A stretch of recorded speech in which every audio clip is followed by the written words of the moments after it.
आप देख रहे न्यूज़ लाइन 24। होली का दिन करीब आते ही लोगों के चेहरों पे मुस्कुराहट छा जाती है और इन दिनों तुरहा समाज काफ़ी जोरों शोर के साथ उनकी समाज में बदलाव देखने को मिल रहा है। अब उनसे रिलेटेड उनके सारे लोग पढ़ लिख रहे हैं और समाज में भी अपना नाम रोशन कर रहे हैं। मुस्तकबिल में उम्मीद है कि तुरहा समाज बहुत जल्द समाज में अपना मुकाम बनाने में कामयाब हो जाएगी। तुरहा समाज का होली समारोह सम्मेलन डीशागढ़ में ऑर्गेनाइज किया गया। इस मौके पर काफ़ी तादाद में इस समाज से जुड़े लोग मौजूद थे। आइए इस रिपोर्ट में आपको लेकर चलता हूँ। आप लोग यहाँ क्या कार्यक्रम कर रहे हैं? आज हमारे तुरहा समाज वेलफेयर सोसाइटी का होली मिलन समारोह का कार्यक्रम हम कर रहे हैं। हमारे जितने भी सदस्यगण हैं सबको लेकर। ये तुरहा समाज क्या है, इसको कब आप लोग बनाए थे? ये तुरहा समाज एक जातीय समाज है। इसको हम लोग 2017 में बनाए थे, जिस समय हमारे पास कुछ नहीं था। बस 3-4 लोग हम लोग इसके लिए निकले थे और आज धीरे धीरे कारवां बहुत आगे की तरफ बढ़ रहा है। लोगों की जागरूकता बढ़ रही है, लोग हमसे जुड़ रहे हैं, हमारी माताएं बहनें भी जुड़ रही है और धीरे धीरे हम लोग देख रहे हैं कि एक विशाल रूप हमारा समाज ले रहा है। अभी आपका सोसाइटी में कौन कौन लोग जुड़े हुए हैं? अभी हमारे सोसाइटी में बहुत सारे लोग जुड़े हुए हैं। जैसे हमारे अध्यक्ष जी आज नहीं आ पाए हैं, उनका कुछ स्वास्थ्य ठीक नहीं है, इसके लिए वो बाहर गए हुए हैं। लेकिन अभी हमारे उपाध्यक्ष जी आए हैं, लाल बच्चन जी हैं, लाल बाबू जी हैं, हमारे राजेश भैया हैं, लक्ष्मण भैया हैं। ये सब हमारे सब स्कूटी मेंबर हैं, वो सब आए हुए हैं। फ्यूचर में क्या लेके आप लोग चल रहे हो? देखिए, सबसे बड़ा हमारा प्रॉब्लम है हमारा कास्ट सर्टिफिकेट। हम लोग तुरहा है, यहाँ पे किसी को उतना जानकारी नहीं है और हम लोग अपना जाति को बताते हैं तो भी नहीं जानते हैं। हालांकि हमारे बंगाल गवर्नमेंट के घर में जाति सर्टिफिकेट में हम लोग का नाम है तुरहा, लेकिन फिर भी हमारा जाति प्रमाण पत्र नहीं बन पाता है। इसके लिए हम लोग घोर लड़ाई करने वाले हैं। 2025 में हम लोग पीएम का घेराव, उसके बाद सीएम हम लोग घेराव करने के लिए सोच रहे हैं, क्योंकि हमारा जाति का जाति प्रमाण पत्र नहीं बन पा रहा है। इसके लिए हम लोग छोटा छोटा कार्यक्रम कर रहे हैं और हम उससे आगे बढ़ेंगे और अपना जाति प्रमाण पत्र बनाएंगे और अपने बाल बच्चों को नौकरी पैसा में लेके आना है। आज एक उद्देश्य है जो आने वाले समय में हम लोग शोध करना चाह रहे समाज में। सबसे बड़ी हमारे समाज की समस्या है जो 3 चीज से ज्यादा जूझ रही है। एक सबसे बड़ा चीज है एजुकेशन। आज हमारे बच्चों को एजुकेशन के लिए बहुत असुविधाएं होती है। जब बच्चे नॉर्मल स्कूल से पास आउट करते हैं, हाई सेकेंडरी का एडमिशन करने जाते हैं, उन लोग एडमिशन में बहुत समस्या होती है। एडमिशन में तरह तरह का परेशानी झेलना पड़ता है। उस चीज को बहुत दूर करने के लिए हम लोग सब मिलकर एक साथ प्रयास करें। दूसरा, हमारे समाज में सबसे बड़ी समस्या है जो हम लोग जूझ रहे हैं, वो है स्वास्थ्य को लेकर। आज हमारे समाज में बहुत सारे लोगों को स्वास्थ्य का समस्या होता है, तो वो लोग हॉस्पिटल में जाते हैं। कुछ सरकारी योजनाएं हैं, उस योजनाओं से सुविधाएं नहीं मिल पाती है। लोग को हॉस्पिटल में ट्रीटमेंट की जरूरत पड़ती है। हार्ट का प्रॉब्लम, कैंसर जैसी बड़ी बीमारियां होती है। उस बीमारी का इलाज के लिए बहुत सारी समस्याएं हो रही है। ये दूसरी समस्या है। इसके लिए हमारा समाज बहुत जल्द अपने समाज के लिए एक नया हेल्थ स्कीम लॉन्च करने जा रहा है। हम लोग कोशिश कर रहे हैं कि हमारे समाज को जो असुविधाएं हो रही है, हम लोग अपने इस कार्यक्रम से राजनीतिक स्तर पर बोलना चाहते हैं कि हमारे समाज में ये बड़ी बड़ी जो समस्याएं हो रही है, बच्चों के एजुकेशन को लेकर, स्वास्थ्य को लेकर, साथ ही साथ रोजगार। हमारे बच्चे जो पढ़ लिख रहे हैं उनको हमारे लोग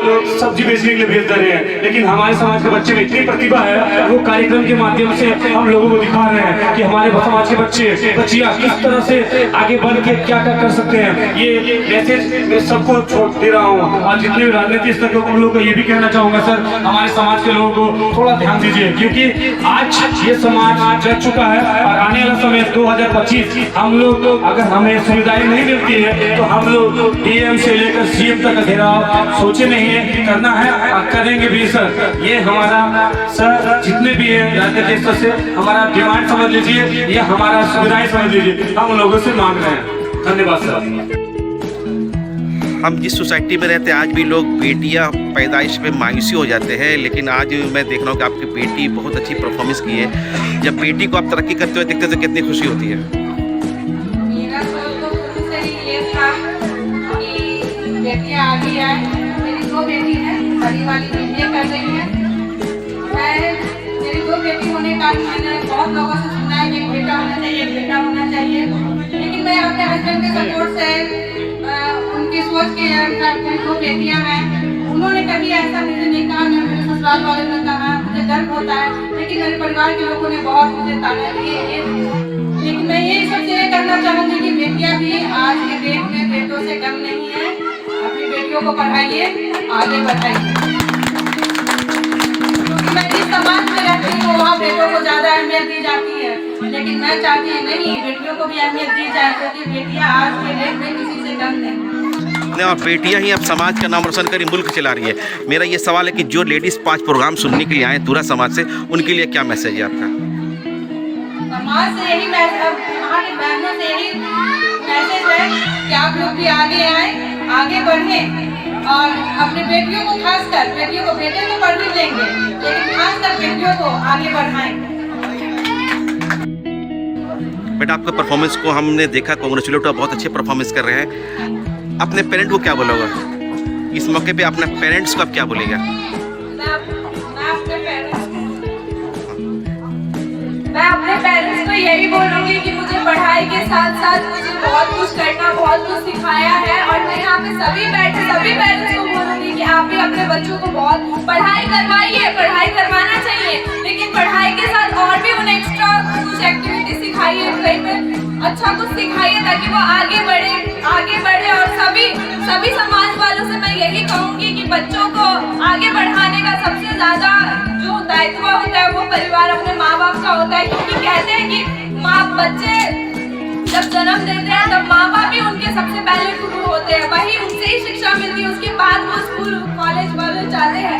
इसलिए माँ बाप के ऊपर डिपेंड करता है कि वो अपने बच्चों को कितना आगे बढ़ाना चाहते हैं। कुछ बच्चे आगे बढ़ने के लिए भी बहुत कुछ सोचते हैं, लेकिन माँ बाप की वजह से वो पीछे हट जाते हैं। तो मैं आज सभी माँ बाप से बोलूंगी कि आप अपने बच्चों पे ध्यान दें और उन्हें पढ़ाई लिखाई करवाएं, उन्हें जो करना है उन्हें अच्छे से करवा के उनको आगे बढ़ाएं। धन्यवाद। बेटा क्या नाम हुआ आपका? मेरा नाम सृष्टि वर्मा है। और पेरेंट्स का क्या नाम है आपका? मेरे पापा का नाम पंकज वर्मा और मेरी मम्मी का नाम सोनी वर्मा। आप इतने अच्छे परफॉर्मेंस के कहाँ सीखे? ये मैं खुद से। अच्छा, फ्यूचर में हम क्या बनना चाहते हो? फ्यूचर में मेरे को एयरलाइंस में जाना है। आप प्रोग्राम कर रहे तुरा समाज के, जब यहाँ के लोगों को मिले तो क्या मैसेज है, इनको क्या बोल के तुम जाओगे यहाँ? मुझे सब लोग से मिलके बहुत अच्छा लगा और मैं मम्मी पापा से रिक्वेस्ट भी करूँगी कि हमेशा हम लोग ये प्रोग्राम जब भी हो हमेशा यहाँ आए।